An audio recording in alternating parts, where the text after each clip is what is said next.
Bonjour, c'est moi, c'est Khaled.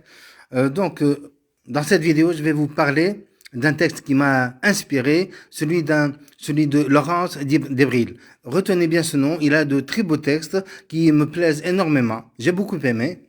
Je me présente pour ceux qui ne me connaissent pas. C'est Khaled Haddad, je suis auteur. Et puis bon, alors on continue. Le texte de Laurence parle de rien. En fait, il parle du rien. Un jour, le rien est apparu. Un jour, le rien est apparu, comme ça, de nulle part, du néant. Il est sorti du néant.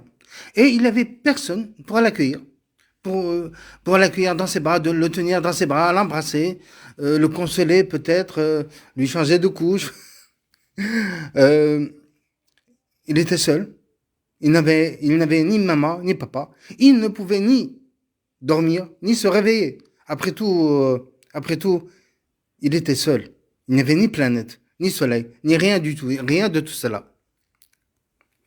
Avec le temps, le rien grandissait. Rien grandissait avec le temps. Et pour tout vous dire, le temps n'existait pas. Rien était seul. Il était bel et bien seul. Il a quand même grandi. Il a atteint l'âge de 13 ans. 13 milliards d'années. 13 milliards d'années. Bah oui, quoi. Il était différent de nous. Il avait un concept totalement différent. Après 13 milliards d'années, il a commencé à s'ennuyer. Au début, il était content, mais là, il a commencé à s'ennuyer. Il a commencé à se poser des questions genre, comment se fait-il que je sois là uniquement, moi, dans tout ce rien, dans tout cet infini. Et il s'est ennuyé tant et si bien qu'une tristesse s'abattit sur lui. Cette tristesse l'envahit, il brillait du noir. Et au-dessus de lui se trouvait une lumière, une force, une énergie gargantuesque. Et si chacun de vous regardait au fond de lui, au fond de son cœur, au fond de son âme, sincèrement, on doit être sincère en regardant au fond de nous-mêmes, on découvrira un rien d'un sentiment de béatitude qui représente cette force, cette énergie gargantuesque, cette lumière que je préfère personnellement appeler Dieu et que je vais appeler Dieu.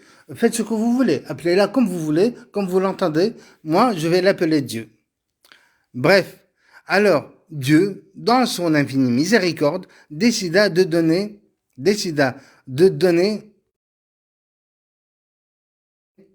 des compagnons au rien.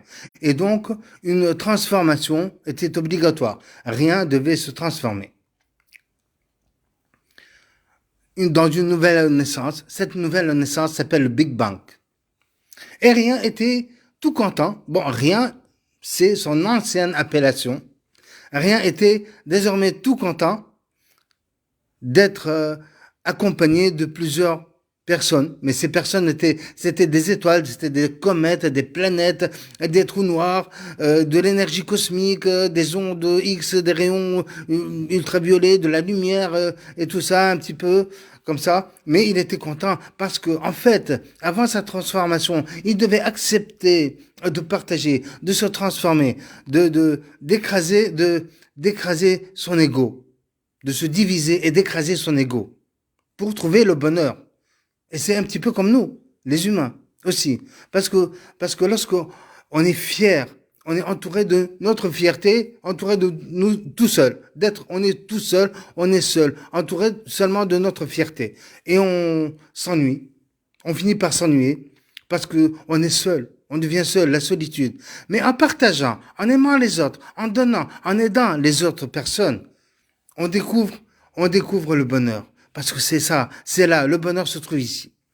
Maintenant, j'arrive à la fin de la vidéo et je veux terminer ma vidéo avec une citation qui dit « Celui qui aide une personne à gravir une montagne s'approche du sommet, se trouve proche du sommet. » À méditer.